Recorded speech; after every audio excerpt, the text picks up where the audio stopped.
Aya, Samia Suluhu alienda Instagram akaandika, nimepokea kwa masikitiko makubwa sana kifo cha Raila Amolo Odinga.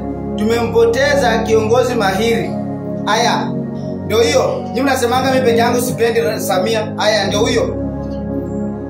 Naibu wa rais ameasema hawataki condolence ya Rais Samia Suluhu, yani wataki rambirambi ya Samia Suluhu, wamekataa. Alafu sasa nyinyi mlikuwa mnasema mimi nawachukia. Mimi siwachuki. Mamenu mwenyewe ndio mjinga. Ana ushirikiano na nchi zingine, na rais inabidi ukuwe na ushirikiano na nchi zingine. Aya, rambirambi za Tundu Lissu zilifika, yao walituma rambirambi ikafika, mbona ilichukuliwa? Angalia hapa. We have the condolences of the President of Tanzania, Samia Suluhu Hassan, who has sent formal condolences and has sent her Vice President.